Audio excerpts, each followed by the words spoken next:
Top 5 Detroit rappers all time. Blade Icewood. Blade Icewood is the king of Detroit, man, the ruler of the Great Lakes, man.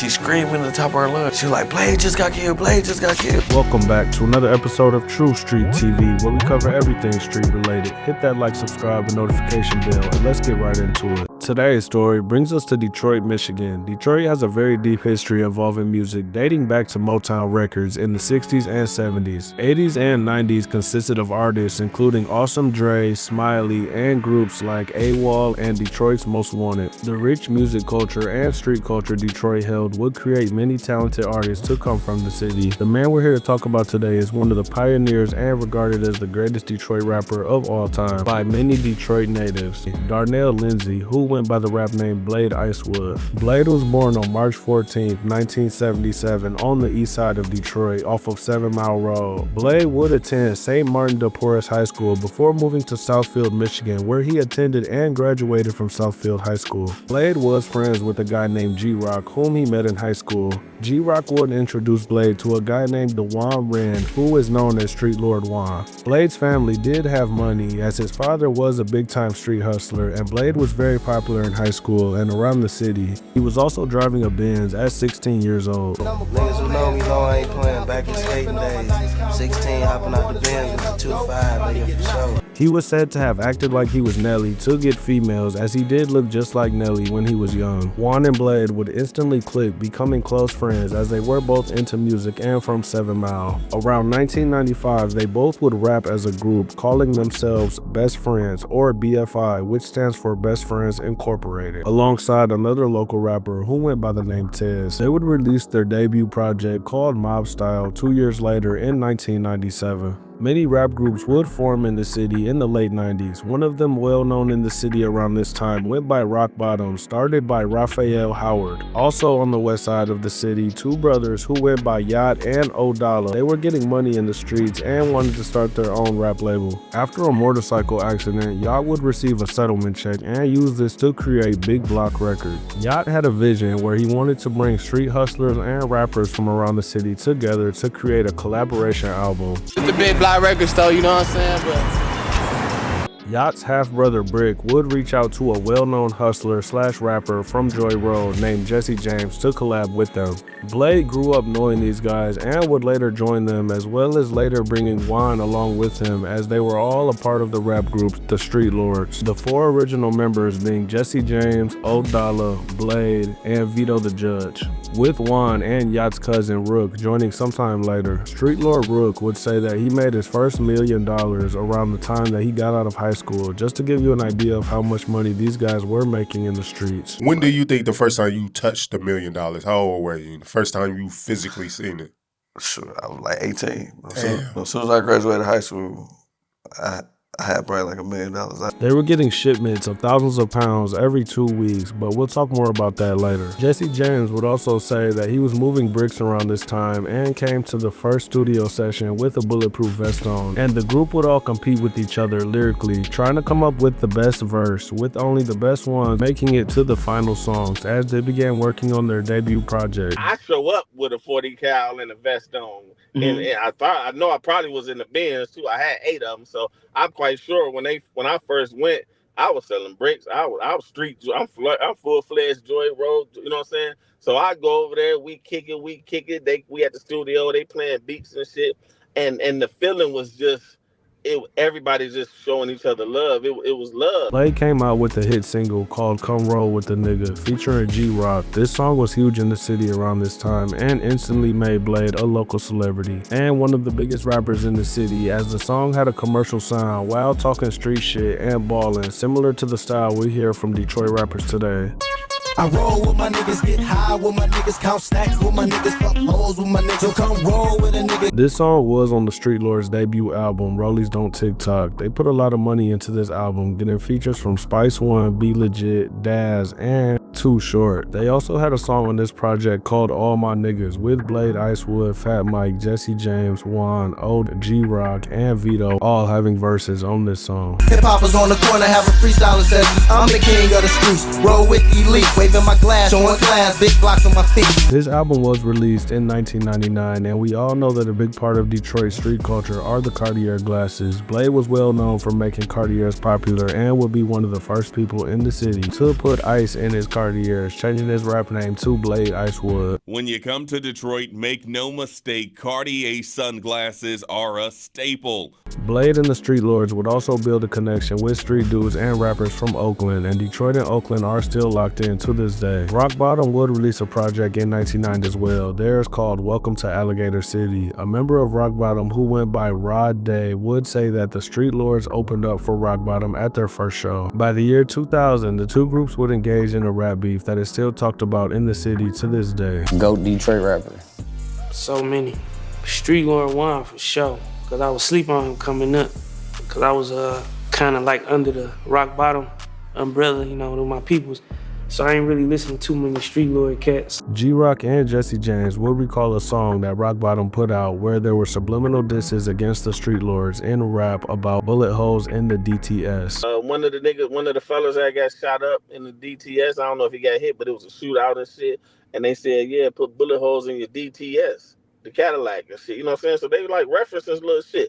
So, you know, we sitting down and we playing that shit back and we like, these are ass niggas talking about us. The Street Lords went in the studio and remixed the same beat and dissed the members of Rock Bottom directly by name. They never put the song on an album, and I'm not sure about Rock Bottom. Unfortunately, I couldn't find either song. Rock Bottom went in the studio and came right back remixing Tupac's Hit 'Em Up. Fuck you, Blade, in the click you claim. Rock Bottom for life, when we spit, we aim. Y'all claim to be some thugs, but some hoes for life. We bust on street broad saying fuck your life. Plus Jesse try to see me weak, cause I rip. Whack Mike and Cheddar girls and some soft ass bitches. Just to eat a dick, who wrote your raps for you? Be legit. Y'all couldn't sell if y'all paid Jay-Z to spit. Fake Mike, you better slow your roll, for they found you on 6 Mile in that alley behind the Golden Bowl. The Street Lords went back in the studio with several different beats and dissed each member of Rock Bottom, and responded to the Hit 'Em Up diss, saying that Rock Bottom were just rappers and weren't making money in the streets nearly as much as Street Lords. Blade responded to Rod Day, and Jesse responded to Big Hurt. Rod Day, where you sleep, the couch to the floor. Sam's Club, bad boy, I'm a boss in the streets. And when I see him day and night, I'ma fill him with 3. I should've dropped you, Rock, when you was copying Flea. You I'ma walk up in Thorn Apple Valley and I'ma pop Big Hurt. Fucking clerk, then wipe my rims off with his manager's shirt.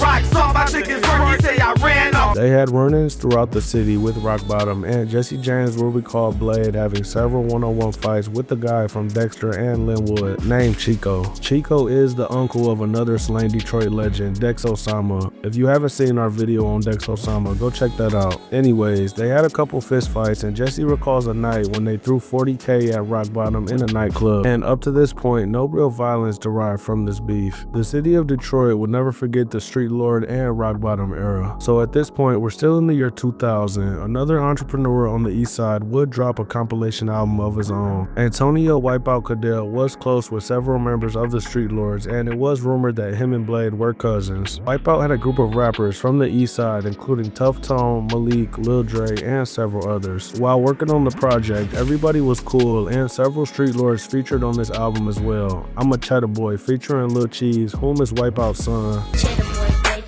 that's for sure. Me and my days, time I say yo. I'm a Cheddar Boy, baby. That's for sure. And Oh Boy, featuring Street Lord Jesse James, was 2 of the biggest songs off of this album. Both hits. Jesse James got a song with MC Breed, who was a well-known Flint artist from the 90s. Blade Icewood jumped on a song called Detroit to the Bay with Mac Sean, Tough Tone, and Cheddar Boy Real. G-Rock was also on this project, and Wipeout was thinking about a name for the album. According to Jesse James, he suggested that he call it Eastside Cheddar Boys, and at first Wipeout declined, saying he didn't want to cause a problem. On the first Street Lord album, Blade said in a verse, the 7 Mile Cheddar Boy, and he also had a necklace with the Cheddar Boy pendant on it. Blade was the first to use this term in music, and I don't think anybody else denies that. Jesse would go on to say that he basically gave Wipeout permission to use the name, and Blade Icewood himself would suggest that he was okay with it too. He called me at 2 o'clock in the morning, we kicking it. And nigga, my exact words, nigga, if I'm lying, nigga, I'm dying, nigga. I said, nigga, name that shit the Eastside Cheddar Boys, nigga. And that nigga was like, nah, man, I don't want to do that shit, man. I don't want to start no bullshit. His exact words, like, man, I don't want to start no bullshit. I said, nigga, I came from the East Side, you my man, them, nigga. And if it wasn't for me, it wouldn't be no Street Lords, nigga. Man, name that shit the East Side Cheddar Boys.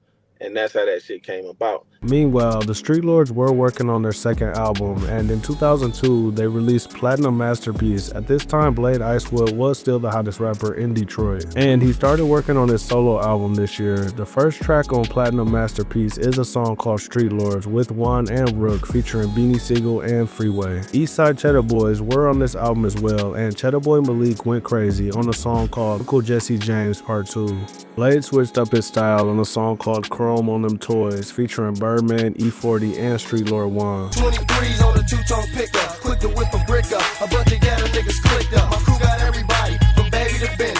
Then he switched it again on a song called Get Your Money Right. Platinum jury, falling out of control. That's how it is on these Detroit streets. Niggas steady playing hate when I'm just trying to eat. Blade would also get on a song called Stunt Round Here with Street Lord Rook featuring BG from Cash Money. Wrist too icy like AIDS, nothing can fight me. Kids all across America wanna be just like me. I don't think enough people give Blade Icewood the credit he deserves for being able to rhyme on different beats with different styles. Most rappers can only rhyme in one or two different patterns, but Blade could literally adapt to whatever beat he was getting on. Street Lords had been winning the last few years, and it seemed like they couldn't lose. In 2002, when a truck was pulled over on the highway containing 4,700 pounds of marijuana, the Street Lords would take a major loss. The driver would cooperate, and this would be the beginning of a federal investigation, and 23 people would end up being indicted after this. One of those people would be Street Lord Rook, and Rook and his cousin would be blamed for orchestrating the entire operation. The FBI would claim that the group would move 40,000 pounds in 10 months and make around $40 million doing this. They said we did like 40 million in 10 months. 40 million.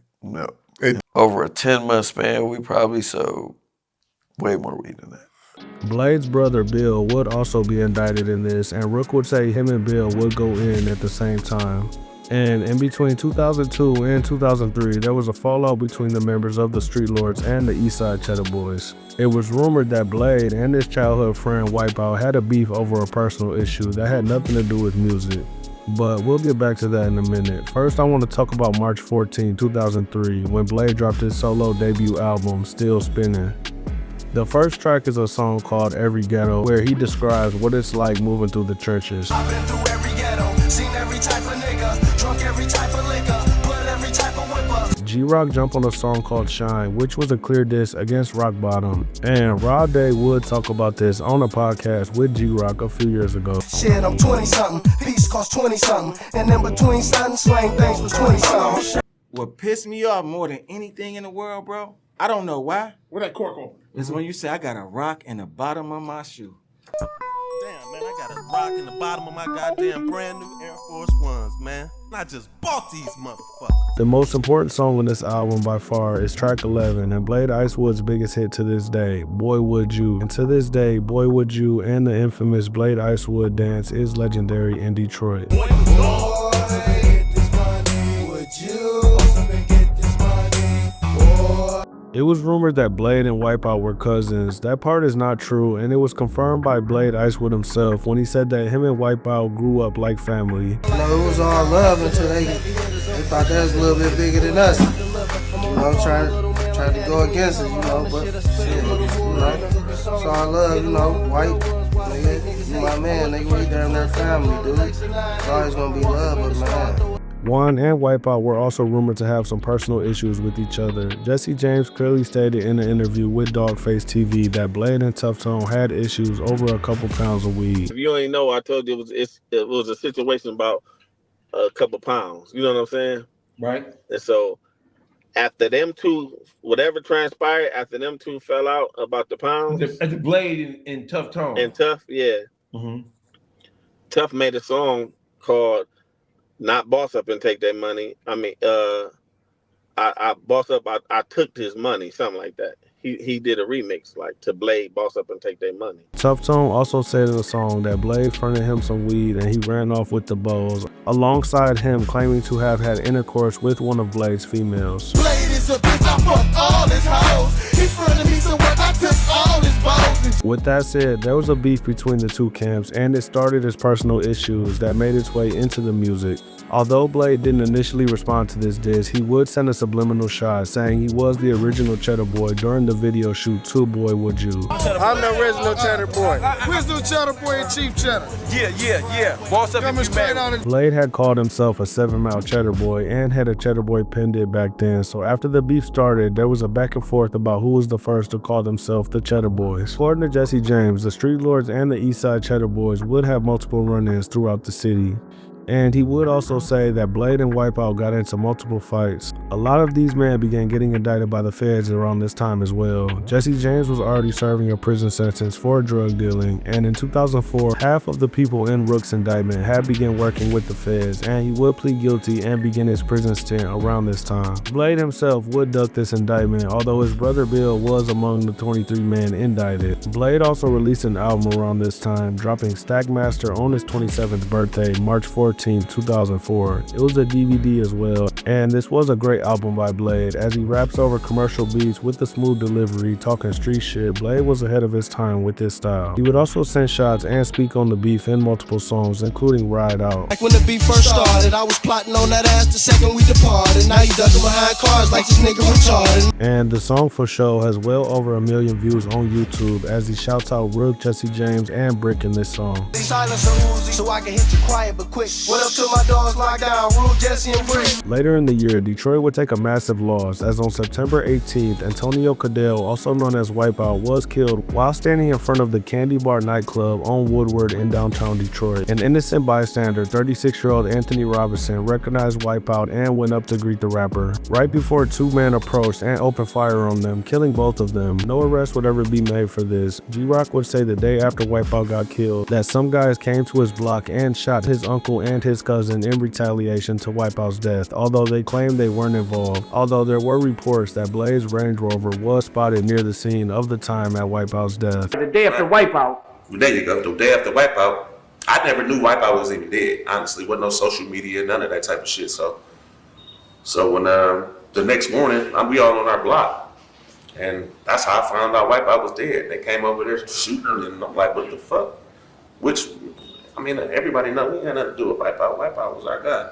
Rumors would also be spread that Wipeout's death was unrelated to rap beef and was personal over someone's chain being taken. And the very next day, Blade would be chilling in his house when intruders ran in and shot Blade with an AK-47. Blade was sadly paralyzed from this, as he was hit 7 times, but he luckily survived. Blade wouldn't tell the police who shot him, and nobody was ever arrested for this. Damn near died, 9/20/04, looking at my son's eyes while I'm bleeding on the floor. Blade would lay low for a while after this, going through extensive rehab and spending time with his family. The beef with him and Wipeout wasn't that serious until this series of events, and Blade would eventually return to the studio and begin going back outside. He also dropped an album called Blood, Sweat, and Tears on his 28th birthday, March 14, 2005. Peasy later showed love to Blade, naming his own mixtape Mud, Sweat, and Tears. On this album, Blade would take his frustration out and diss the Cheddar Boys, including Wipeout, who was deceased at this point. For example, on the song Ride On Me, Blade says the niggas who shot him up, their mans will never speak or breathe again. This song was posted on YouTube way back in 2007 and has well over 2 million views. Doctors say I never walk again. That's fucked up, but them niggas that shot me up, they mans will never talk again, speak again, breathe again. And on the song All To You, he sampled an older R&B beat and rapped about life in a wheelchair. Gotta get my bread up, who would've knew I had to get my legs up. Sitting up in a wheelchair, preaching like son, be glad that you still here. Rapping about street shit over an R&B beat is something that Detroit rappers still do to this day. As Peasy's biggest song, 2 Million Up, is a perfect example of Blade Icewood's influence on the Detroit music scene. Ain't no falling off, I done put 2 million up, nigga. Ain't no falling off, I done put 2 million up. He also included 2 songs on this album with industry features, including Chips on Pistons featuring Royce da 5'9" and Like That featuring Jim Jones. K-Deezy, who was a later addition to the Street Lords, would speak on the Kid L podcast on going to the mall with Blade after he was paralyzed. When I seen Blade really get his flowers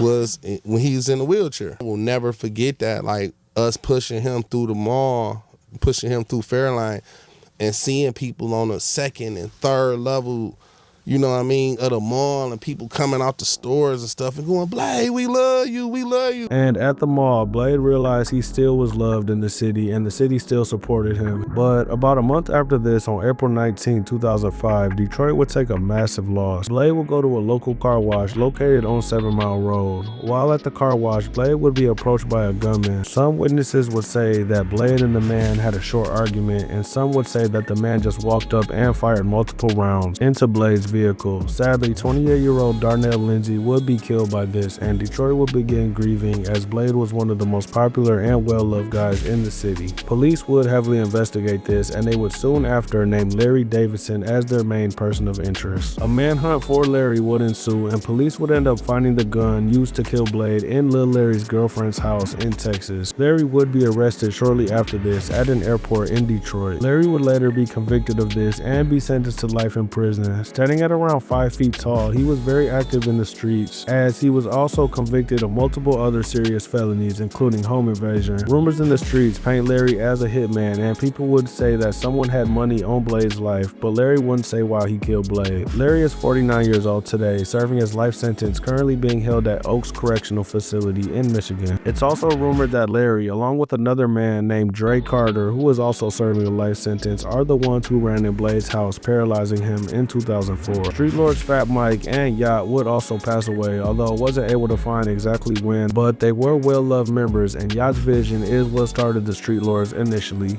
In 2024, Jesse James began making wild accusations after a heated back and forth with Street Lord Juan. Jesse would accuse Juan of backdooring Blade. This was a rumor going around, although I don't believe it to be true. Jesse later apologized to Juan for saying this. Without saying no names, is it true that Blade Icewood was backdoored by somebody he knew? Without saying any names. Without a doubt. Jesse was released from prison in 2006 and released an album called The Wild Midwest. He included a tribute song to Blade on here called Blade Said What Up. Hey Blade, remember that put you in a wheelchair before you die? You remember that was in the shade? I wish I was at the watch switch when I was in the range. But you know your man Jesse James would have never let them lames get you. I would have shot him, left him dying dead in the street. I wish I was sitting outside with you and I was in that back with you. You know your favorite rapper wanna never let them guys get you. People close to Blade would throw parties in his honor every year following his death. Gotta be too gotta be caught roll with my niggas. That's really Street Lord Cheddar boy. And then it's more stuff getting his money. And then it's one record I produced for Jesse James called Blade Said What Up. And although Blade didn't get to reach his full potential as a rapper, he left a blueprint for artists coming up after him, and his son Lil Blade carries his name on, as he is a rapper and well loved in the city, as he has worked with countless Detroit artists, and he has started a foundation in his father's name to help single mothers in Detroit. I hope you would just say you're proud of me, man. You know, I'm trying to do the right thing in the world and just stay on the straight and narrow path and just put out a good image for myself and my family and him. If you enjoy this kind of content, hit that like, subscribe, and notification bell so you don't miss any future upload. Also, leave a comment and let me know who you guys would like me to cover next. I'll see y'all in the next one. Peace. I know that's your blood brother, and how do that make you feel knowing that your brother's real influential in the city? Man, Blade was here right now. I don't even think we'll still be here, man. You know what I'm saying? It hurt me that I was gone when dude got, you know, this little situation, man. But you know what I'm saying? I'm so glad that he blessed the city with what he did. You know what I'm saying?